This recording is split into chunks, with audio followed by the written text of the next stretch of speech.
Me gustaría comenzar haciéndoos una pregunta. ¿Y qué es el Evangelio?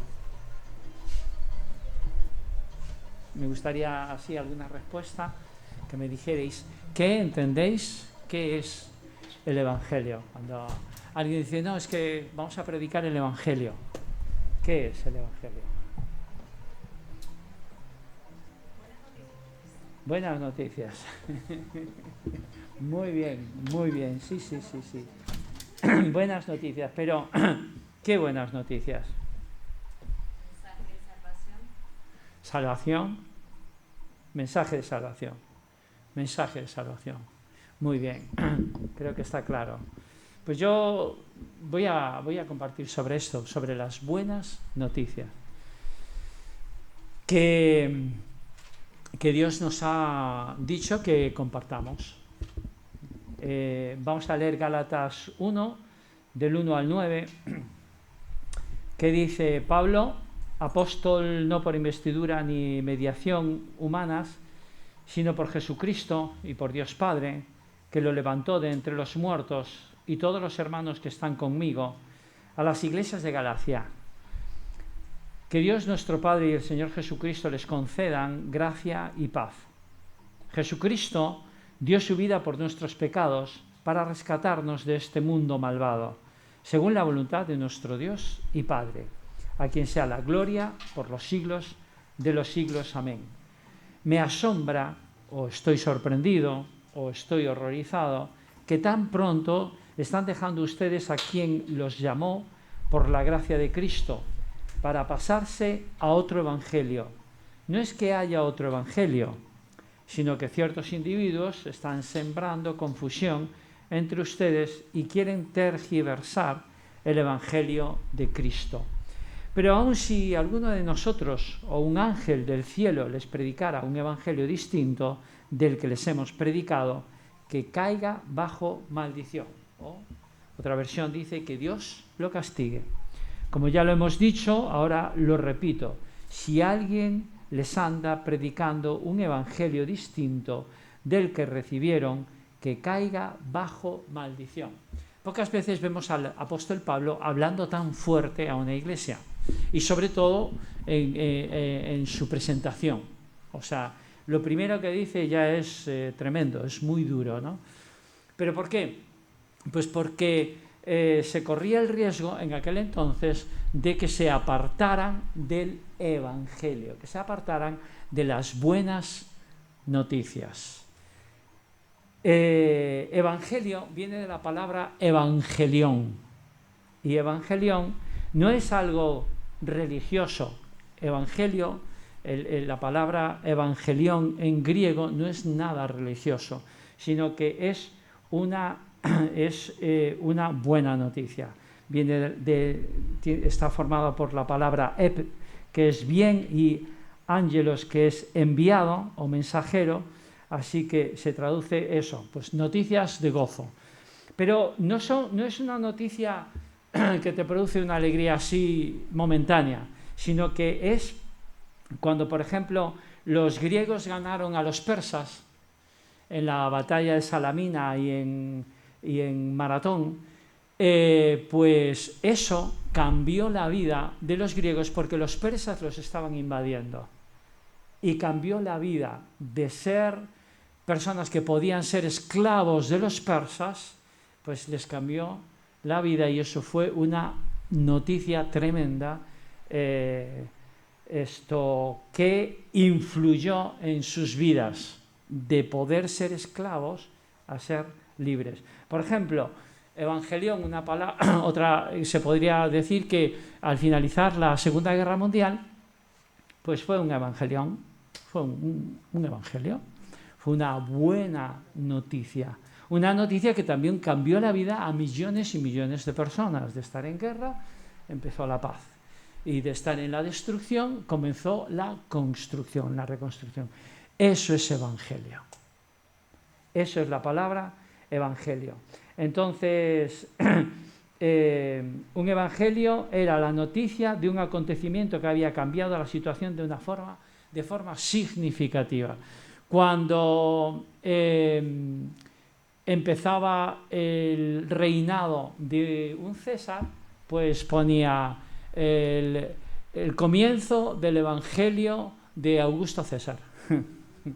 No del Evangelio de Lucas, sino de Augusto César. La vida y los acontecimientos que ocurrieron durante Augusto César.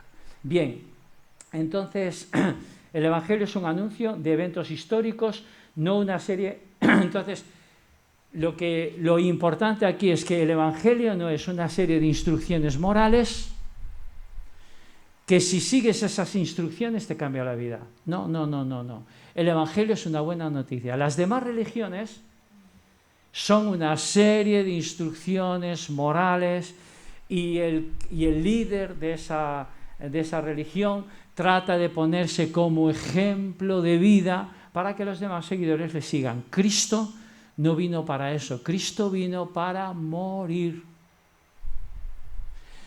Para que la buena noticia que fue su muerte y su resurrección no fuera solamente una enseñanza moral, sino que trajera un cambio profundo en nuestras vidas. ¿Entendéis? Entonces, el Evangelio, las demás religiones son esencialmente un consejo, y el cristianismo, aunque tiene muchos consejos, pero no es esencialmente un consejo. El cristianismo es una buena noticia. Buena noticia de salvación, buena noticia de redención. Eres salvo por la gracia de Dios, eres redimido por la obra que Cristo hizo en la cruz del Calvario. Y si añadimos algo más a esto, ya no es evangelio. ¿Qué es lo que está pasando en la iglesia de Galacia? Pues que se habían metido los judaizantes, los judíos que se habían convertido y que estaban diciendo, oye, aparte de Cristo, necesitas seguir también la ley de Moisés. Necesitas ser circuncidado, tienes que tener cuidado de no comer cierto tipo de alimentos, tienes que hacer un lavamiento de manos, tienes que no sé qué. O sea que ya no era el evangelio. Fijaros entonces con qué dureza Pablo, que sabía que se estaba metiendo ya algo que podía ser catastrófico y que podía distorsionar, estaba diciendo, es un evangelio distinto, diferente. Entonces, a nosotros eso como nos toca. Nadie nos dice que nos tenemos que circuncidar, pero sí decimos muchas veces, oye, hay que estar comprometido, hay que estar a full, y tienes que hacer esto, y tienes que hacer esto, y esto, y no hagas esto otro. Eso no es evangelio. El evangelio de la salvación es Cristo Jesús. Murió por ti y por todos tus pecados en la cruz del Calvario. Tú y yo no hemos hecho absolutamente nada. Y el evangelio es por gracia y por el amor de Dios. Y es una gracia inmerecida. Yo tengo que tener esto presente no solamente para convertirme, sino también para predicarlo. Y no solamente para predicarlo, sino también para vivir de acuerdo a esto. Porque si no, al final termino en una religión. Al final termino en una serie de cosas que tengo que hacer, y si no las cumplo, me empiezo a condenar. Y porque no he orado, y porque no he leído, y porque no estoy comprometido, y porque no sirvo, y porque no sé qué, y porque, ¿sabes? El evangelio no es nada de eso. Ahora bien, cuando tú te encuentras con Jesús frente a frente, cuando el Espíritu Santo te toca y cuando Cristo Jesús viene a tu vida, eso comienza una transformación en nuestra vida. Por amor a Él, yo empiezo a hacer cosas y su vida, en mi vida, empieza a cambiarme y a transformarme. No soy yo, es Cristo Jesús, el Espíritu Santo dentro de mí. Muy importante. Y esto lo tengo que recordar cuando oro. Y esto lo tengo que recordar cuando leo la palabra. Y esto lo tengo que recordar cuando comparto. Y esto lo tengo que recordar en mi trabajo. Y esto tengo que tener esto bien presente. Fijaros lo que Pablo dice Porque el Evangelio no solamente es cómo tienes que entrar en el reino, sino cómo tienes que vivir en el reino, cómo tienes que seguir viviendo en el reino. Y él, lo que dije antes, es un Evangelio de la gracia, y la gracia es el favor de Dios gratuito e inmerecido que obra poderosamente en la vida, en la mente y en el corazón de una persona. O sea, yo no elegí a Dios. No, es que yo, cuando era pequeño, pues yo creo que ya era muy bueno. Cuando yo era pequeño, yo ya era muy bueno, y entonces ya casi como que a veces casi que le hago yo el favor a Dios de convertirme. No. La verdad es que recuerdo ahora, al decir esto, recuerdo que cuando tenía 8 años iba a hacer la primera comunión en la Iglesia Católica. Tuve mi primer encuentro personal con Cristo, fue ahí. Cuando me estaba preparando, estaba en el atrio de la iglesia y sentí una presencia de Dios, 8 años. Sentí una presencia de Dios tan fuerte, tan fuerte, tan fuerte, que solamente recuerdo que le dije esto: Dios, quiero que me lleves de tu mano siempre, no me sueltes. Y bueno, hice la primera comunión y luego, bueno, pues me olvidé un poco de Dios, ¿no? Pero recuerdo que a los 18 años Dios me dio otro toque y alguien me predicó, un marinero que estaba haciendo la mili en donde yo vivía, me predicó el Evangelio. Y también estuve 2 o 3 días volando, pero me volví a olvidar, hasta que luego ya me predicaron el Evangelio, me hablaron otra vez de Jesús, y ya ahí sí que acepté a Cristo y continué. Bueno, lo que quiero decir es que Dios nos habla una y otra vez, una y otra vez, una y otra vez. Bien, decía que el apóstol Pablo le importaba mucho todo esto. Entonces, fíjate, aquí el apóstol Pablo en el versículo 4 dice: Jesucristo dio su vida por nuestros pecados, para rescatarnos de este mundo malvado, según la voluntad de nuestro Dios y Padre. Así que Jesús no es, aunque le llamaban rabí, pero sobre todo fue un rescatador, fue un salvador. Tú, por ejemplo, cuando tú te estás, si te estás ahogando, y yo te digo: espérate un momentito, espérate, no te ahogues, que voy a sacar el manual de cómo tienes que hacer las cosas para que no te ahogues. ¿Cómo tienes que empezar a nadar? Espera, a ver, punto número 1. Mira, tienes que poner las manos. No. Lo que esta persona necesita es que tú le tires un flotador, algo que le salve. Así que si nosotros cuando prediquemos, cuando hablemos de la palabra y cuando hablemos del Señor, tenemos que tener esto en cuenta, ¿no? Y yo para mi vida, Jesús vino para rescatarme y yo soy un rescatado. Entonces cada día tengo que considerarme que yo no he podido salvarme a mí mismo y no me puedo salvar a mí mismo, porque nos desviamos cuando empezamos a pensar y a darle una importancia que no tiene que tener lo que he dicho antes, ¿no? Tengo que estar comprometido, tengo que orar, todas esas cosas hay que hacerlas, pero la base es que Jesús me ha rescatado y yo ya, y ese rescate que Jesús, el pensar que Dios me eligió, que yo no le he elegido a Él, que Dios me llamó, que yo no fui el primero, que quien tomó la iniciativa fue Él. Solamente pensar esto ya me está hablando y me está llenando el amor de Dios. Pero además, que Él tomó la iniciativa y que aunque yo era un pecador y que no tenía ninguna intención de seguirle, Él había muerto ya por mí. Jesús ya murió por ti antes de que nosotros nos convirtiéramos, antes de que nosotros tomáramos la decisión de recibirle.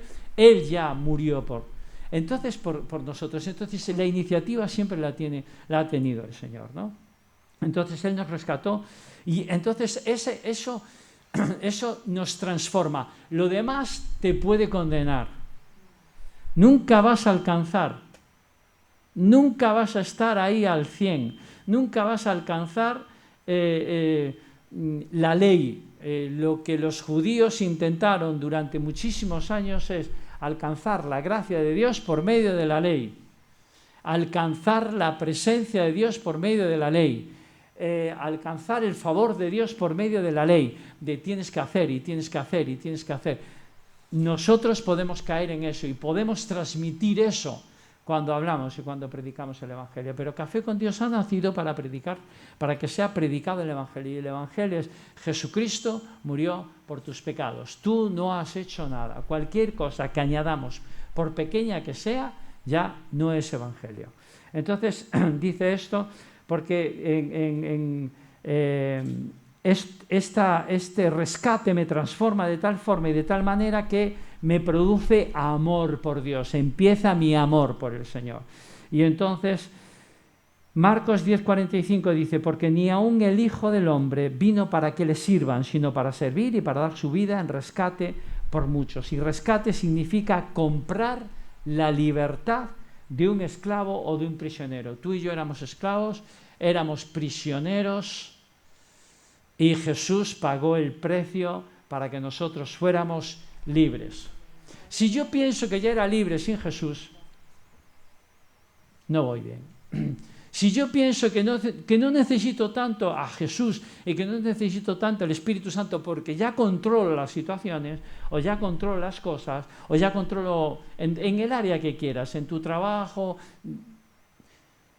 este principio de dependencia de Cristo y del Evangelio lo podemos llevar a cada área de nuestra vida, porque esto es importante. Entonces, Él murió por nosotros y nos rescató a nosotros, o sea, nos sustituyó. Cuando yo quiero ayudar a una persona que tiene problemas fuertes, tengo que recibir golpes o tengo que estar abierto a recibir la carga que esa persona, la carga emocional que esa persona me pueda echar. Cuando somos padres de niños pequeños, nuestros hijos son tan dependientes y son tan frágiles y son tan débiles en ese sentido que yo tengo que hacer, que es un amor sustitutorio. En muchas ocasiones tengo que hacer muchas cosas que ellos no pueden hacer y por amor lo hago. Eso es lo que hizo Jesús con nosotros y eso es lo que yo tengo que hacer cuando yo quiero demostrar el amor de Dios y el amor de Cristo a las personas que me rodean. Hay una frase que dice que en el amor del inocente hay redención. Perdón, en el sufrimiento del inocente hay redención. Hay redención en el sufrimiento del inocente. Jesús era inocente y redimió. Si tú estás sufriendo y eres inocente, ahí hay redención. Cuando tú sufres por tu pecado o yo por mi pecado, ahí no hay ninguna redención. Ahí simplemente estamos pagando las consecuencias de nuestro pecado. Pero cuando yo sufro por otra persona que tendría que estar sufriendo él, pero resulta que el que sufre soy yo, de una forma que no merezco, de una forma injusta, de una forma que no me corresponde, no me correspondería a mí ese sufrimiento, ahí hay redención. Por ejemplo, aunque es una cosa como un poquito dramática, cuando nosotros a veces vemos por la televisión, ahora ya no lo ponen tanto, pero antes lo ponían más, cuando vemos la cara de los niños con hambrunas, ¿no? Y entonces uno dice que están caquéxicos, que están esqueléticos, ¿no? Y con las moscas ahí en los ojos y tú dices, wow, ahí hay redención de alguna manera. Eso te lleva a pensar en por qué está sufriendo un inocente. En el sufrimiento del inocente hay redención. Bien, acuérdate, el propósito de los fundadores de las grandes religiones era vivir y ser un ejemplo. El propósito de Jesucristo era morir y ser un sacrificio. O sea, Jesús no vino a darnos una serie de enseñanzas morales. Jesús vino a morir. Jesús vino a morir por ti. O sea, Jesús vino a morir. Jesús vino ese sufrimiento que expía, ese sacrificio expiatorio. Bien, en el versículo 6 dice, me asombra o me horroriza que tan pronto estén dejando ustedes a quien los llamó por la gracia de Cristo para pasarse a otro evangelio. Lo que dije antes, Dios nos llamó, no le llamamos nosotros a Él. Dios nos acepta y entonces en ese llamamiento y en esa aceptación yo empiezo a amarle a Él y empiezo a tener una relación con Él. En Lucas 14, 26 dice, si alguno viene a mí, tiene que aborrecer a su padre y a su madre, a su mujer, a sus hijos, a sus hermanos y a sus hermanas y aún hasta su propia vida, o no podrá ser mi discípulo. ¿Acaso Jesús no lo hizo? Jesús lo hizo por nosotros. Jesús lo hizo por nosotros. Él no puso en primer lugar su gloria, su puesto, la relación con su Padre, el estar continuamente, porque durante un tiempo, durante unas horas esa relación se cortó, la del Padre con el Hijo, por primera vez en toda la historia, en toda la eternidad, por primera vez se cortó la relación con el Padre y con el Hijo. ¿Por qué? Por ponernos a nosotros primero y por querer hacer la voluntad del Padre. Entonces, el Evangelio, vuelvo a repetir, no son consejos, son las buenas noticias de que no tienes que ganarte el camino a Dios. No tienes que ganarte el camino a Dios. Ya está ganado. Ya está ganado. Entonces, de aquí nos podemos ir, bueno, comamos y bebamos porque mañana moriremos. No. ¿Por qué? ¿Por qué? Porque esa redención, esa salvación, ese sacrificio, ese ejemplo que me dio Jesús en la cruz del Calvario, hace que nazca en mí ese amor, ese afecto y ese ponerle a Él en el primer lugar. Y entonces puedo decir, bueno, pues ya no está ni mi padre ni mi madre, porque ni mi padre, ni mi madre, ni mis hermanos, ni mi mujer, ni mis hijos han hecho lo que Jesús ha hecho por mí. Bien, en el versículo 7 dice, no es que haya otro evangelio, sino que ciertos individuos están sembrando confusión entre ustedes y quieren tergiversar el evangelio de Cristo. Vuelvo a repetir, para que se nos quede bien. Cualquier enseñanza que añada a la fe en Cristo la necesidad de guardar la ley o de hacer cualquier cosa que añada para que tengamos que ser salvos, ya no es evangelio, ¿vale? Así que mi salvación no depende de mi entrega, ni depende de mis oraciones. Si me oye algún pastor, pero hombre, ¿cómo dices esto? Ahora la gente no va a venir a la reunión de oración, ya no van a ayunar, ya no van a leer, ya no van... Bueno, tu salvación no depende de nada de eso. Tu salvación depende de Cristo Jesús.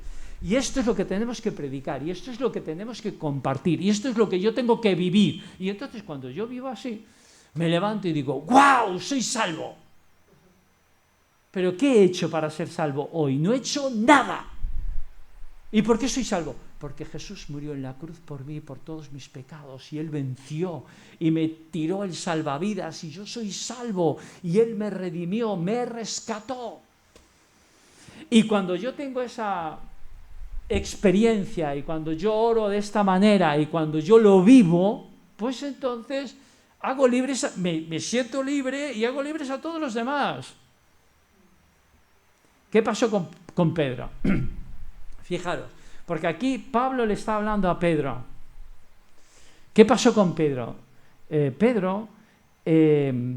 Hubo un momento en su vida en donde estaba en Jope, y bueno, todos lo sabéis, estaba la hora de comer, le dijo, oye, prepararme algo para comer, y mientras él subió a la azotea y estaba orando y le vino un éxtasis, le vino una visión.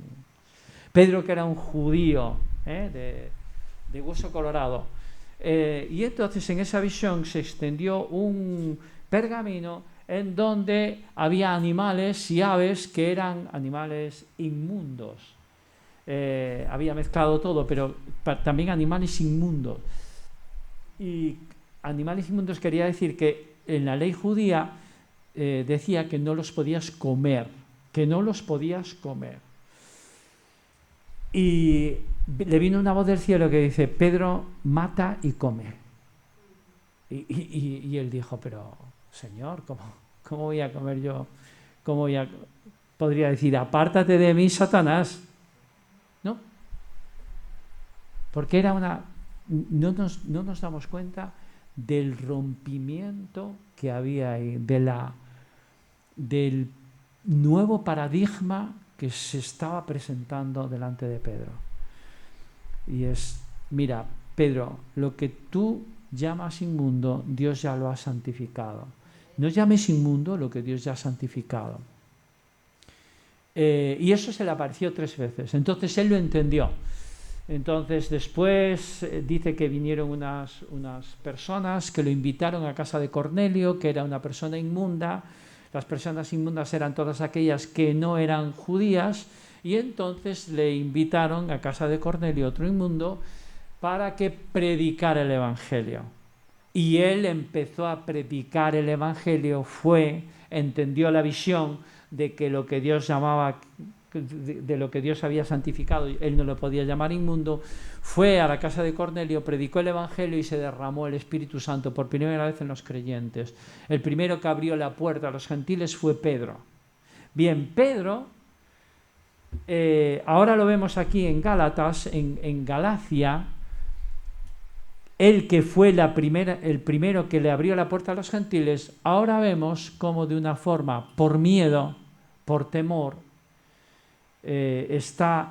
no está comiendo con los gentiles, y está por miedo al que dirán, por miedo a que su testimonio pudiera ser menoscabado, por miedo a los judaizantes, por miedo a los que decían que había que cumplir también la ley. Nosotros por miedo no tenemos que hacer nada. No ayunes por miedo, no leas por miedo, no ores por miedo, no te comprometas por miedo, no sirvas al Señor por miedo, por lo que puedan pensar otras personas. No lo hagas, porque no sirve para nada. Tiene que ser por esa experiencia de que Jesús te salvó, de que eres total y completamente libre, y eso tiene que nacer, ese amor por el Señor. Bien, ahí estaba Pedro haciendo. ¿Y qué estaba pasando? Que se estaba diciendo: mira, Jesucristo, está bien lo que hizo, está muy bien, oye, muy bueno lo que hizo Jesús, pero no llega. Era el mensaje ese. Tenemos que seguir cumpliendo la ley. Mira, yo me convertí un día, yo le entregué mi vida al Señor, pero ahora me están diciendo que no llega, que hay que ayunar, que hay que orar, que hay que no sé qué, que hay que tal, y que hay que no sé cuantísimas cosas más hay que hacer, y si no las haces, oye, ya no estás dando la talla, y esto, la cosa. No es así. No es así. Si lo haces, que sea por amor al Señor, y por amor a tus hermanos, y por amor a la gente. ¿De acuerdo? Entonces, esto era lo que estaba pasando. Y fijaros, y esto hoy en día se da también en las iglesias, ¿no? Y hay iglesias o hay sitios en donde no puedes vestir de una manera, no te puedes teñir el pelo, no sé qué, no sé cuánto, esto, lo otro, boom, regla, norma, y entonces eres salvo. Bueno, menos mal. Pues no, esto es como las bulas papales, ¿no? Pues las podías comprar, o tenías que ir de rodillas hasta la santa de no sé qué, o tenías que hacer tantos sacrificios, o te tenías que pegar con flagelarte para ser más santo, no vale todo eso, ¿vale? Por gracia sois salvos, por medio de la fe, y esto no de vosotros, pues es don de Dios, no por obras, para que nadie se gloríe. Versículo 8 dice: pero aun si alguno de nosotros o un ángel del Señor del cielo les predicara un evangelio distinto del que les hemos predicado, que caiga, fíjate, que caiga bajo maldición. Fíjate si es serio. Que caiga, que un rayo le parta. No, no es así, ¿no? Pero que en otra versión dice que Dios le castigue. Y yo creo que no es, nosotros nos cuesta trabajo esto, pero cuando tú sigues un principio que no es un principio de Dios, pues entonces vienen unas consecuencias que tú mismo, ¿de acuerdo? Entonces, dice que Dios le castiga. Entonces, ¿en qué evangelio estamos creyendo nosotros? ¿Es nuestro evangelio el evangelio verdadero? ¿Qué convicciones tenemos? ¿O qué sensación tengo con respecto yo a la verdad? ¿A qué conclusiones he llegado con respecto a la vida cristiana? ¿Qué es lo que trae paz a mi vida? ¿Qué es lo que calma mi conciencia? ¿Qué es lo que tranquiliza mi conciencia? Yo tengo que reconocerlo, que a veces me siento mal cuando no hago una serie de cosas. Pero el Señor me recuerda, el Espíritu Santo me recuerda, oye, que sigues siendo salvo. Y yo digo, menos mal, Señor. Menos mal que sigo siendo salvo. ¿No has ayunado esta semana y... Sí, Señor, no he ayunado. Bueno, es la conversación que tengo conmigo. No, esta semana... ¿Y qué va a pasar de mí? Y el Espíritu Santo me recuerda, sigues siendo salvo. No hay ninguna condenación para los que están en Cristo Jesús. Ninguna condenación hay para los que están en Cristo Jesús. Los que no andan conforme a la carne, sino conforme al Espíritu. Bien, así que mira, es la Biblia, es la palabra de Dios. No son tus convicciones, no son mis convicciones. Es la palabra de Dios la que me tiene que juzgar, no las conclusiones a las que he llegado para ser un buen cristiano. Entonces yo me tengo que basar en la palabra de Dios.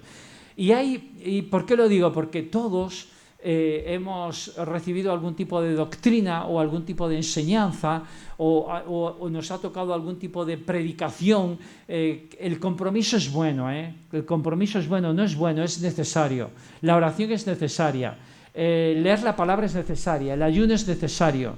No quiero que me malentendáis esto, que estoy seguro que no lo estáis haciendo. Todo eso es necesario, pero eso no me trae salvación. Eso no me trae la salvación. Y aquí lo importante es que yo he comenzado por la salvación, pero tengo que continuar y recordar cada día que por gracia soy salvo. ¿De acuerdo? Entonces, así que, mira, es la palabra de Dios. No son tus conclusiones a lo que has llegado, ni la enseñanza que otras personas te hayan podido dar. Es lo que dice la palabra de Dios la que te tiene que juzgar y la plomada que tiene que haber sobre tu vida, ¿vale? Y la Biblia también juzga a las iglesias. La Biblia juzga a las iglesias, la Biblia juzga a la sociedad y la Biblia me juzga a mí. Entonces, utilicemos la palabra de Dios para saber qué es, en qué tengo que basar mi vida. Bien, el temor, la ansiedad y la culpa, el sentimiento de condenación y el sentimiento de maldición vienen cuando yo no estoy aplicando el verdadero evangelio, estoy aplicando otros evangelios. La salvación por Cristo más lo que yo pueda hacer. Mira, todos tenemos tendencia a tratar de querer salvarnos por nosotros mismos. Porque todos estamos tendentes al logro, a conquistarlo yo. Oye, es que yo soy una buena persona, qué guachi soy, ¿no? Porque fíjate, yo soy muy tolerante, no juzgo a nadie, soy buena persona con los demás. ¿Eso glorifica a Dios o me glorifica a mí? Soy altruista. Yo puedo estar dando, como decía, el amor, dice, si dice, con respecto al amor, dice que tú puedes hacer cualquier tipo de sacrificio. Puedes dar dinero, vender tu casa para los pobres, puedes dar tu vida. que si no lo haces por amor a Cristo, no te vale de nada. ¿Entiendes? O sea, yo puedo vivir, ser muy guachi, ser muy tolerante, dejar que respetar tus ideas y todo eso, pero eso no es el Evangelio, eso no le va a salvar a nadie, y eso es gloria para mí. Vale, entonces tenemos que tener cuidado también con esto, porque esto nos puede confundir. Bien, Gálatas 2, 20, 21 dice: he sido crucificado con Cristo y ya no vivo yo, sino que Cristo vive en mí. Y lo que ahora vivo en el cuerpo, lo vivo por la fe en el Hijo de Dios, quien me amó y dio su vida por mí. Lo vuelvo a repetir: he sido crucificado con Cristo. Esta es la experiencia que yo tengo que tener. He sido crucificado con Cristo y ya no vivo yo, sino que Cristo vive en mí. O sea, he sido crucificado con Cristo y mi ego ya no es lo central. Yo no soy el centro de mi vida. El centro de mi vida ya no tengo que ser yo. Mis apetitos, mis gustos, que Dios me los respeta, ¿verdad? Pero ya no tengo que vivir para mí, tengo que vivir para Cristo, porque estoy crucificado con Cristo. He sido crucificado con Cristo, y entonces ya no vivo yo, sino que vive Cristo en mí. La vida que me ves viviendo no es mía. Tiene que llegar ahí el punto. La vida que me ves viviendo ya no es mía. A mí me gustaría a lo mejor tomar otro tipo de decisiones por mis propios gustos o por mis propios deseos. Me gustaría tomar una serie de decisiones, pero como yo ya no vivo para mí, yo quiero agradarle a Él. Y no lo hago porque alguien me lo impone, y no lo hago porque alguien me lo exige, y no lo hago por miedo, porque no lo hago de una forma hipócrita como estaba haciendo aquí Pedro, para quedar bien delante de los demás, para que mi testimonio, fíjate Fernando, todo lo que hace y todo lo que... Dios mío, querido, en eso he caído, yo he caído ahí también, hacer cosas para que los demás vean lo super mega espiritual y lo super mega comprometido que estoy con Dios. ¿Y eso me ha servido para algo? Para nada. No me ha servido para nada. Entonces yo tengo que ser sincero conmigo mismo y ser sincero con Dios. La vida que me ves viviendo no es mía. Una vida nueva habla de que, que Cristo vive en mí. Y el Espíritu de Cristo viene a vivir a mi vida. En el versículo 21 dice...